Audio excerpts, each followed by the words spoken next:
નમસ્કાર, આપ જોઈ રહ્યા છો યુટીસી ન્યૂઝ। મહારાજા સયાજીરાવ યુનિવર્સિટીના વાઇસ ચાન્સેલર માટે કાલનો દિવસ ખૂબ જ ભારે છે। વાઇસ ચાન્સેલર પ્રોફેસર વિજય શ્રીવાસ્તવ લાગવાગથી વીસી બન્યા છે કે પછી લાયકાતથી વીસી બન્યા છે? આ મામલાની સુનાવણી હાઈકોર્ટમાં કાલે થવા જઈ રહી છે। ગત સુનાવણીમાં જે જવાબો રજૂ કરવાના હતા એમાં માત્ર યુજીસીએ પોતાનો જવાબ રજૂ કર્યો હતો અને યુજીસીના જવાબ પ્રમાણે પ્રોફેસર વિજય શ્રીવાસ્તવની એટલો અનુભવ જ નથી જેટલો એક વાઇસ ચાન્સેલર માટે જોઈએ। યુનિવર્સિટીના જ એક પ્રોફેસર સતીશ પાઠકે વાઇસ ચાન્સેલરની યોગ્યતા જ નથી ધરાવતા વાઇસ ચાન્સેલરની તેવી એક પિટિશન હાઈકોર્ટમાં કરી હતી।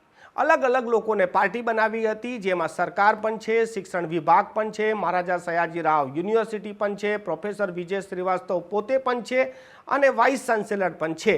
આ તમામ લોકોને જે પાર્ટી બનાવવામાં આવી હતી એમાં યુજીસીએ પોતાનો જવાબ તો રજૂ કર્યો છે।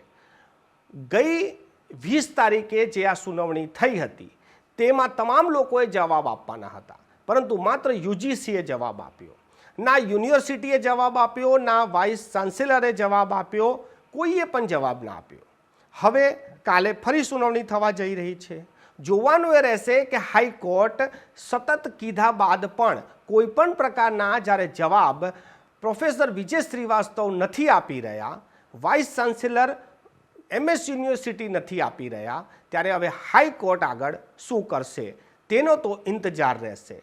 પરંતુ વિશ્વમાં વિખ્યાત મહારાજા સયાજીરાવ યુનિવર્સિટીની એક સમય ચર્ચા તેના શિક્ષણને લઈને થતી હતી, પરંતુ હવે વાઇસ ચાન્સેલરની યોગ્યતાને લઈને સમગ્ર ચર્ચા ચાલી રહી છે।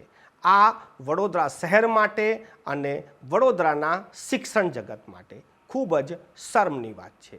તમને શું લાગે છે? તમે નીચે કોમેન્ટ કરી શકો છો।